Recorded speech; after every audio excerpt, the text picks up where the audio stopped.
Hey everyone, welcome in. I'm actually excited to record today because I got a new mic, so I hope the audio is better from here on out. We'll jump right in today because I know this is a topic near and dear to a lot of our hearts. We're going to be talking about training Flux Loras and how we can use less VRAM, one, and then also how can we test them without having to test, 100 epochs to see which one is the best version? So to start off, I think that training down to 4 GB, training on down to 4 GB of VRAM is possible with this. I tested only on 1024 by 1024 images, and I was able to get down to 6.5 gigabytes of VRAM used. Now, training times were long, granted, so I had to lower the number of steps, but that is what saw was possible with this. So let's jump into it, and I hope we can help you make Lora training more accessible for Flux. Okay, so the first thing you're going to need is a data set. I already have a data set curated from my consistent characters video, so if you want to create a data set, you can go over there and watch, or if you have a data set ready already, then let's get right into it. So to start off, let's talk about the platform we're running on. So I'm on RunPod. This should work on Windows. It should work on Linux. The RunPod is just what I use. So the installation might be slightly different if you're on Windows, but if you can run Python and you can install a virtual environment on your machine, this should work for you no problem. It's just Python scripts. Okay, so I have a 4090 spun up on here. Like I said, I think the highest amount of VRAM I have scripts available for right now is 20 gigabytes, but I'll be using a 4090, and I will show you how we can test how much VRAM is being used as the process goes along. So I'm going, just to give you a quick look at the pod settings. If you are on RunPod and following along, I'm using Cuda 12.4, 20 gigabytes of container disk, 120 gigabytes of volume disk. And make sure if you are on cloud that you're exposing a bunch of ports. You don't just want a port for ComfyUI. We're also going to be running Tensorboard, so we want an extra port in there. And I have an extra port for good measure in case there's anything else I ever want to run on there. Once you are ready, connect to whatever terminal you're going to be using. So I'm going to be going through JupyterLab. If you're on Linux, just open up a terminal. If you're on Windows, open up your command prompt. And then you're going to head over to my Patreon. So if you are on Linux, you can grab the install script. This is super simple, easy way to run it. It'll install both ComfyUI and it'll install SD-Scripts for you. But we'll install SD-Scripts manually, and then I'll trust you on the ComfyUI install. If you're all the way up to training Loras, I think you can figure out how to install ComfyUI. All right, so let's open up a terminal, however you typically do that. Okay, and then let's head to the SD-Scripts GitHub. So if you aren't too familiar with GitHub, when you go to SD-Scripts, like if you just Google search it, this is the page you'll get. This is the main branch of SD-Scripts. You can't train Flux on the main branch, so we need to go and find the SD3 branch. Okay, so the first thing we're going to do is clone this Git repository. So git clone, and then paste in the URL. All right, you can see that brought a folder in, and then we need to navigate into that folder on your command line or terminal. Okay. So the next thing we need to do is we need to get onto that SD3 branch. The way that we do that is by checking it out. So once we're navigated in, we now are able to check out whatever branch we want. There's other branches on here too. You can check them out if you want. But the SD3 one's the one we need for Flux. So all we need to do is run git checkout SD3. And now we're on the SD3 branch, which if we look down here, is capable of training both Flux and SD3. And these are being continuously improved. So if something breaks, just know that it'll probably be fixed fairly quickly. The creators of this are amazing that they put all of this work out for at no cost to us. Okay, so the next thing we're gonna do is we're gonna make a directory for our images to go into. So if you're on Windows, you can just create that folder however you want. And then we need to install a virtual environment. So python-m venv, that gives us our venv folder. And then source venv/bin/activate. That activates our virtual environment. Okay, and then we need to install the requirements.txt. That's similar to ComfyUI. So we do pip install-r requirements.txt.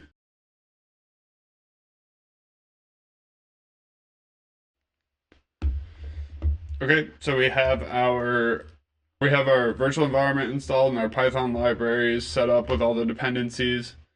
So now the last thing we need to do is we need to install Torch 2.4 because this has only been tested on Torch 2.4. If we go back to the GitHub, you can see they tell us to run this command, and they're missing Torch audio in here. Torch audio can sometimes throw some errors, but they said please update to PyTorch 2.4. Cannot guarantee it'll work with any other versions of PyTorch. All right, so this line right here, pip install Torch 2.4.1, Torch Vision 0.19.1, and Torch Audio 2.4.1 will give us the correct PyTorch versions. Okay, so that is all the dependencies already set up. So next we're able to next we can go run the script. If you already have ComfyUI installed, you can go ahead and skip this next part. I'm just going to run through the ComfyUI install super fast, and then we'll meet back here and we'll talk about running the script. Okay, so to install ComfyUI, just clone. Oh, actually, sorry.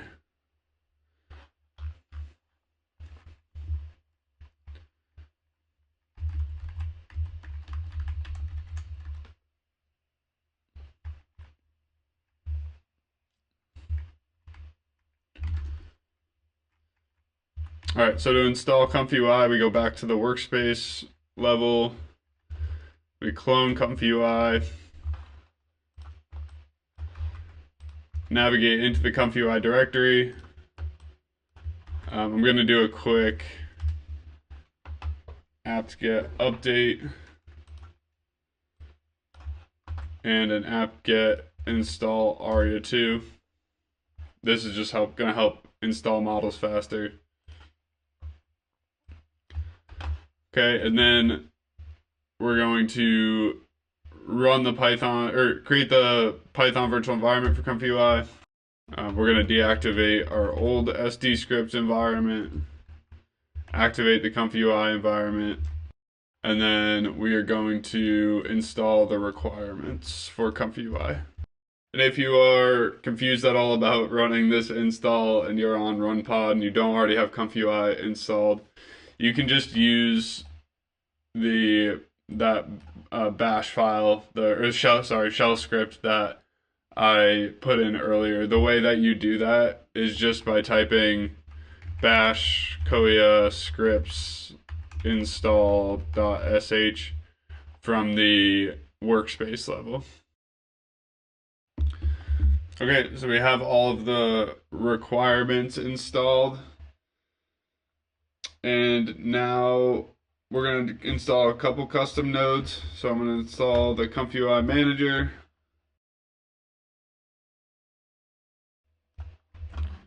And I'm just typing in line by line the shell script install. So if you can also just open up that shell script and copy these lines and follow along with me as well um, if you don't want to type everything in. Okay, so we're installing crystals, which gives us VRAM monitoring in ComfyUI. We're installing ComfyUI Essentials, just gives us some nice to have quality of life nodes. KJ nodes, similar. All right, and then the SD or the Ultimate SD upscale is a little bit different. We need to navigate into the custom nodes folder and then clone it and then navigate back out.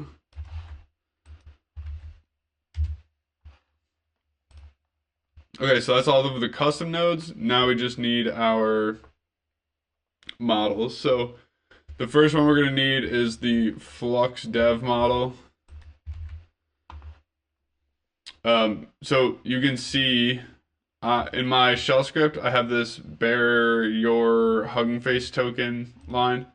You're going to need to replace this your Hugging Face token line with whatever your Hugging Face token is. So if you've never created a Hugging Face token before, you go to Access Tokens and then create new token and create a read token and then name it, I don't know, you call it like Flux Training, and then create the token. It'll give you a random string, and then you're going to come back and put your random string in place of your Hugging Face token.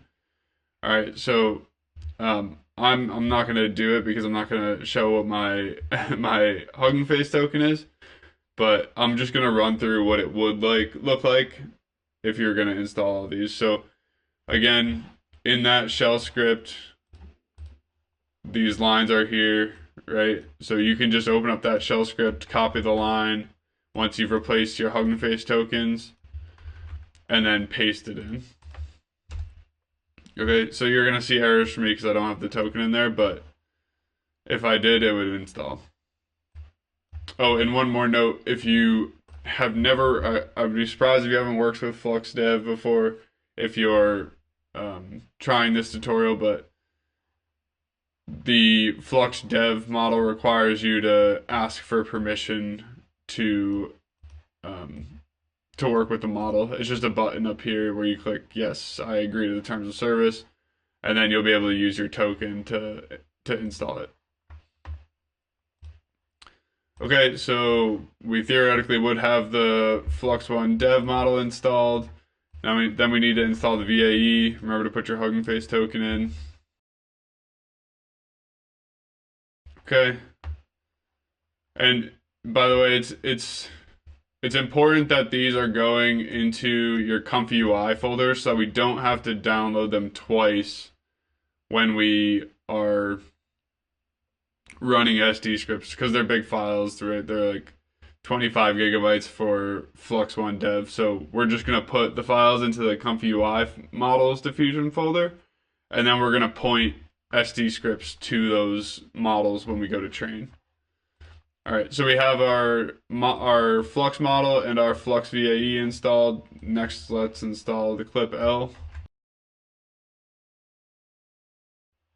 And then you only need one of these, but I usually install both of them. Sometimes I like to try things out quickly with the FP8 model, and then if it works well, then I'll move up to using the FP16 model. Okay, so we installed the FP8 text encoder. Let's install the FP16 text encoder. Okay, so we have both our text encoders installed. And then the last thing, I have optional upscaling models included here. I'm just going to install the Hugging Face one. To install these other ones, you need a Civet AI token, similar to what we did with the Hugging Face token. To get that, you go to Civet AI, and then you go to your settings. So click your little bubble and go to your settings. And then scroll down to your API keys. And you can create an API key, similarly name it. It'll give you a random string, and then copy that random string over these tokens. But I'm just going to use this one that's from Hugging Face that doesn't require a Civet AI token. Okay, and then the last thing we need to do is deactivate that virtual environment, because this is the ComfyUI virtual environment. We want the SD-Scripts virtual environment. All right, so let's go back to our home directory workspace, and I'm going to quickly fill in my Flux or my Hugging Face token and do my install, and then we'll meet back here to run SD-Scripts and train a Lora. Okay, and if you're following along on RunPod and you want to just install the install script and not have to go through all that manually, all you need to do is bash Kohya scripts install.sh, and as long as you put your Hugging Face token in for the Flux models, it's just going to install for you. Okay, so now we are all ready to train with SD-Scripts. So first thing, if you're not already on the SD-Scripts virtual environment, let's do that. So we just navigate to the SD-Scripts folder and just do source venv/bin/activate. Okay, so that activates us back into the SD-Scripts virtual environment. Now, first thing we need to do is get our data set together. So I showed you my data set from earlier. Now these are good, but the thing we're missing is captions, right? So we need some captions. And I actually put a Python script in the Patreon post that will create captions for you. If you don't know how to use these Python scripts, I would really recommend you get comfortable with Visual Studio Code. It's pretty easy to use, and it's just a much better IDE for dealing with your file management systems, especially when you're working with like images and you want to do some quick changes to the names of the images or to the folder structure of the images. Visual Studio Code is really good for that. Okay, so I just downloaded that Python script. I'm going to drag it into my images folder.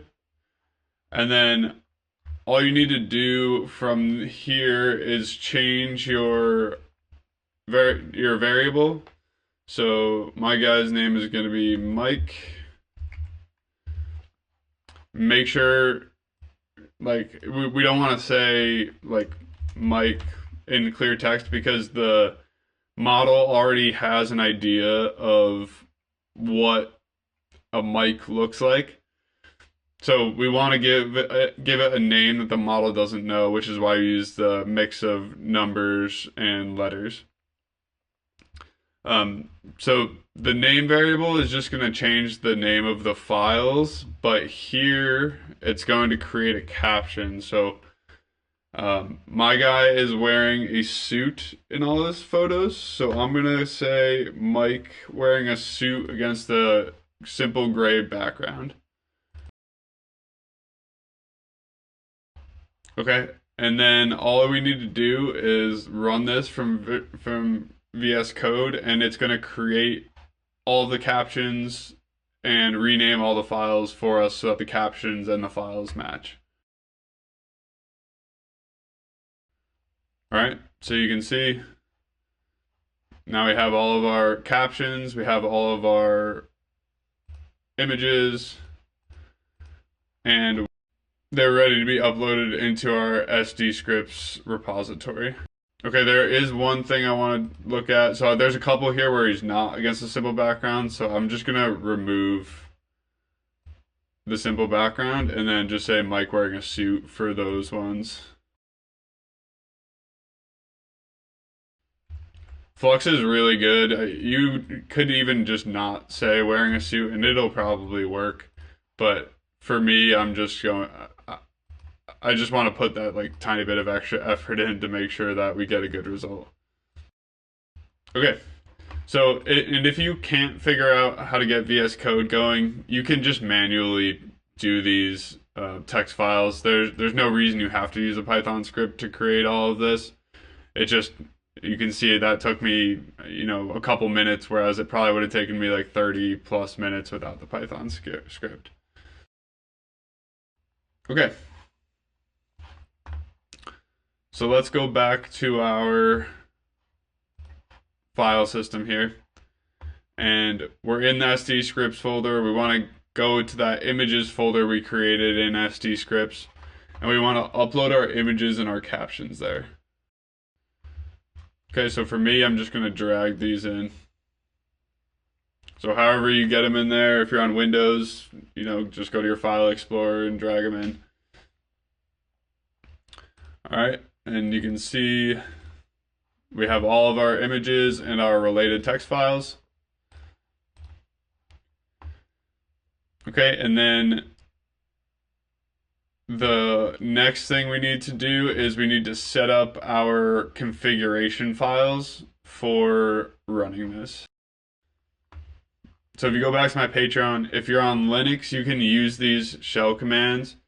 If you're on Windows, you'll just need to, I'll show you what to do, but you need to just copy the text that's in the shell command out and then run it in Windows.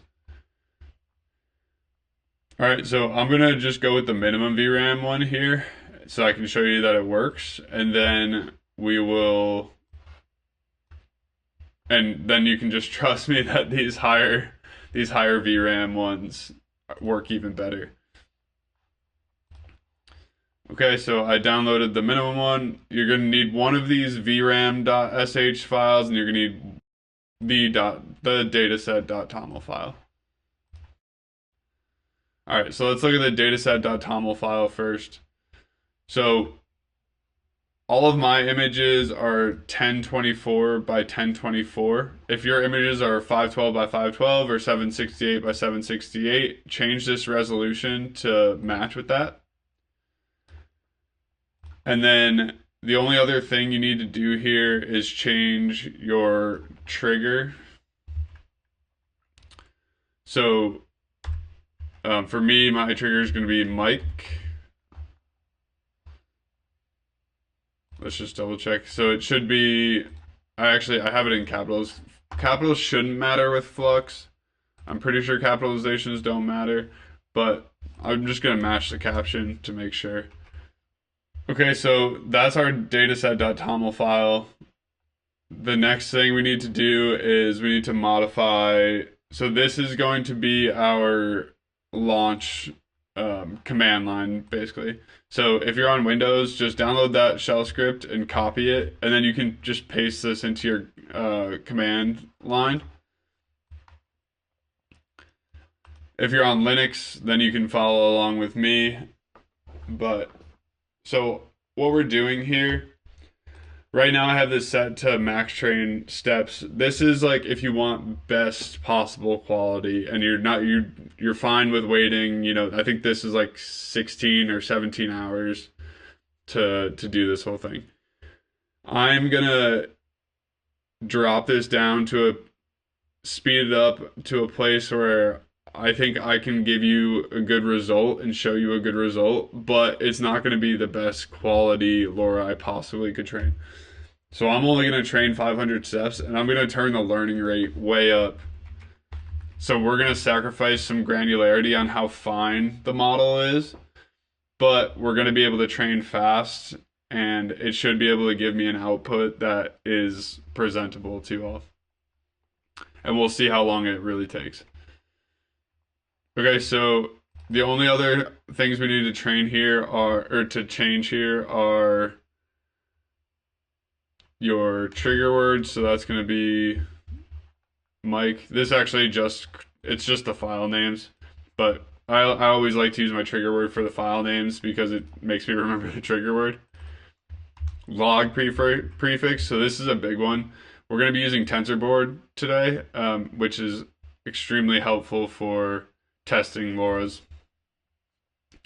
And then let's talk about the paths for all of our models. So pro tip here is to use your model paths that are already installed with ComfyUI. If you install it again for SD-Scripts, it just takes up double the space. So these are if you use my shell script, these are already filled in for you. These are the paths to the models. The output directory, make sure you put the ComfyUI models Loras directory. Makes it way easier to test the Loras. You don't have to move them after the fact, and because usually it's like multiple gigabytes that you're trying to move. So set your output directory just to your ComfyUI models Loras directory right off the bat. And then the T5 XXL clip also needs to be, you need to put the path for that as well, which should be your ComfyUI, which should be part of your ComfyUI path. Honestly, all you really should need to do, even if you're on Windows, is change this workspace to whatever the root folder for your ComfyUI is. Okay, and I think that is it. Yep, that's it. So I'm going to drop my learning rate warm-up steps down too, and then let's train this and we'll see how it goes. All right, so if you are following along on RunPod, all you need to do is type whatever shell script you downloaded. So I have this 6.5 VRAM minimum. You just type bash and then copy that shell script in. If you're on Windows, you just start from this accelerate launch, copy all of that, and then just paste it in and hit enter.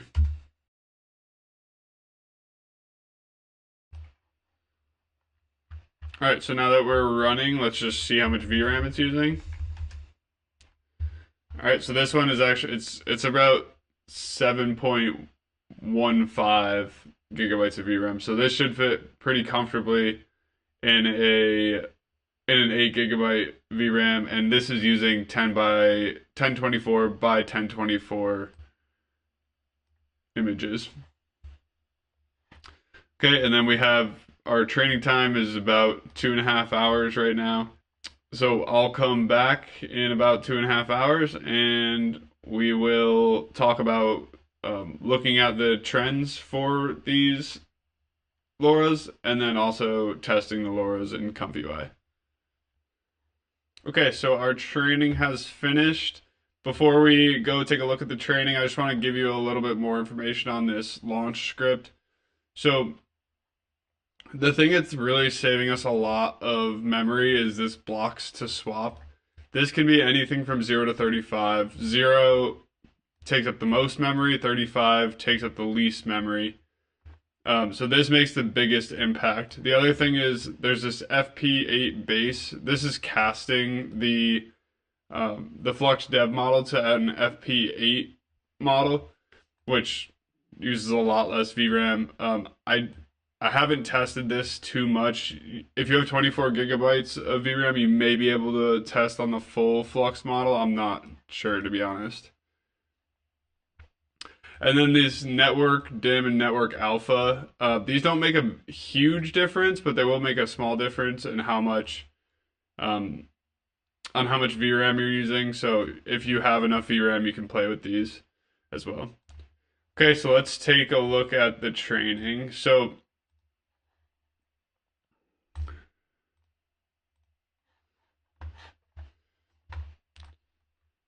all right, so there's two things that we want to do. So the first thing we're going to do is set up our Tensorboard, which is going to show us the training curve, which will allow us to make it easier to pick out the correct Loras. So we are already in the SD-Scripts virtual environment, so all we need to do is navigate to the ComfyUI environment.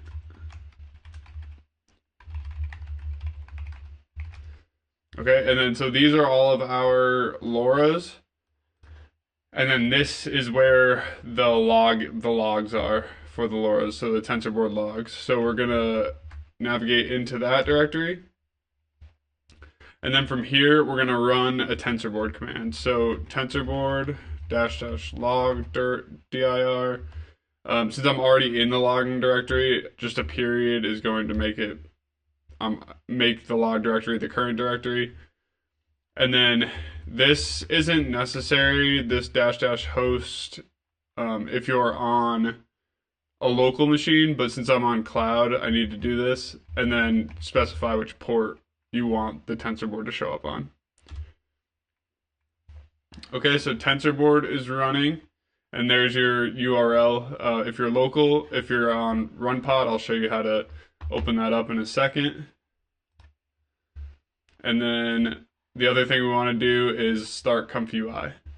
So cd ComfyUI, and then activate the virtual environment.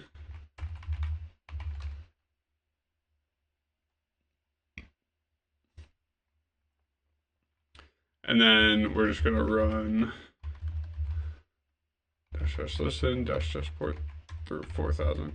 We're just going to run ComfyUI.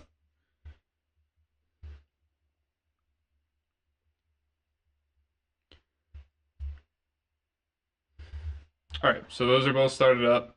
You have if you're on local, you have your 2 URLs that you can go to. On RunPod, ignore my 5 other Loras I'm training right now, but let's take a look at the one that's relevant for this.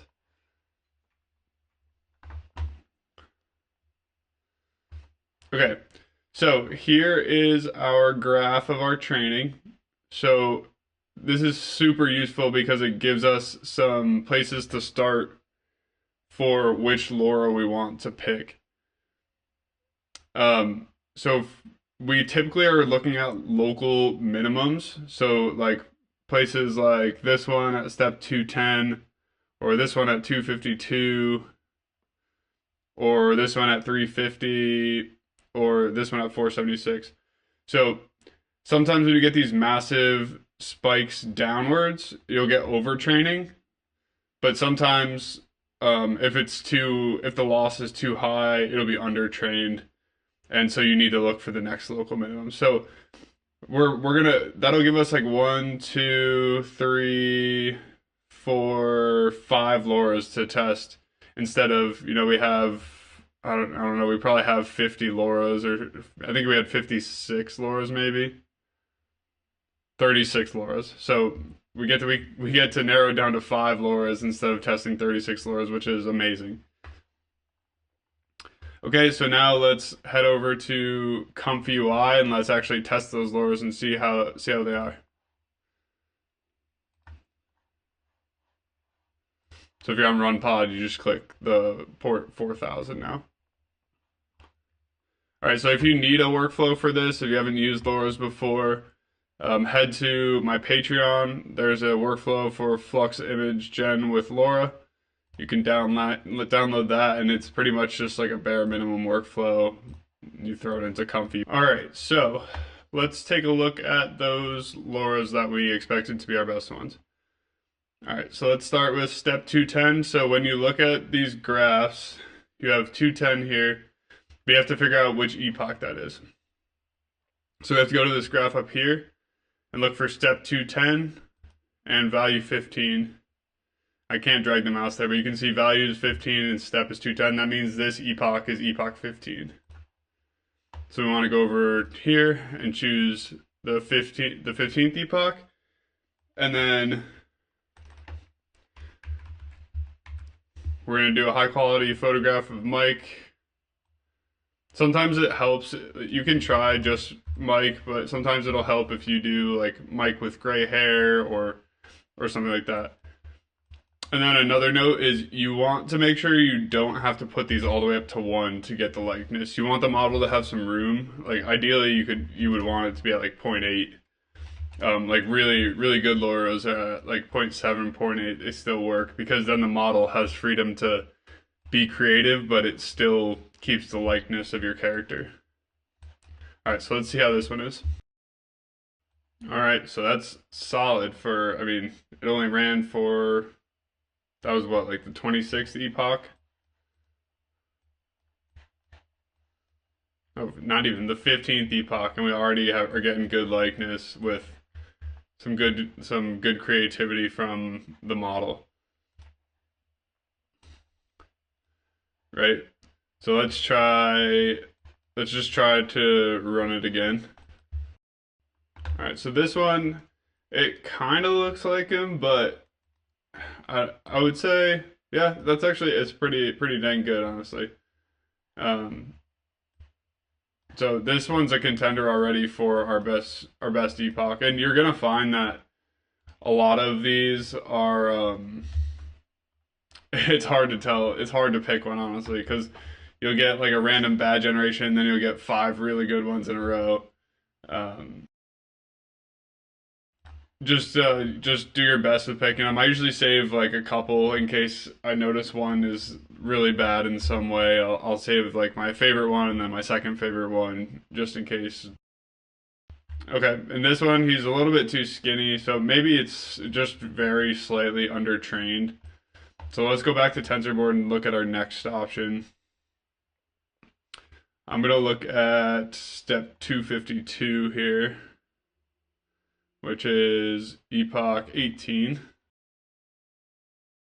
All right, this one's also pretty good, honestly. Let's just keep generating them and seeing what we get. And also, it's important to when you're comparing them to compare the same subject matter. Like if you requested one for him to be in a suit, one for him to be in a bathing suit, one for him to be in a Hawaiian shirt, one for him to be in athletic gear, you wouldn't understand how consistent the model is because it might understand those different subjects slightly differently. Okay, I'm not liking this one as much as the other one so far. Yeah, this one's not holding the likeness as well as the other one. All right, so it's still decent, but I like the other one better for sure. Okay, let's check. We had this big drop in training here around 280 steps. The learning loss became much lower. So step 350 looks like it could potentially be a good one. 25. Oh yeah, that one looks very good. Let's do a couple more generations and see. All right, so the likeness is shifting a little bit. If it was me, I would just change the strength. I would just move the strength up a little bit and see if that holds the likeness better. But the quality of this model and the flexibility of it, or of this Lora and the flexibility of it, look very good so far. Yep, I think this model is probably slightly better than 15. And Flux isn't the best with body types, so you see him getting skinnier and fatter, and sometimes if you prompt for the body type, you'll get a more consistent, like you'll kind of guide the Lora to what you want. All right, let's try the last one. There's one more that looks like it could be decent. I'm curious if it's overtrained. All right, we have step 476. Oh, sorry, 476 relates to epoch 34.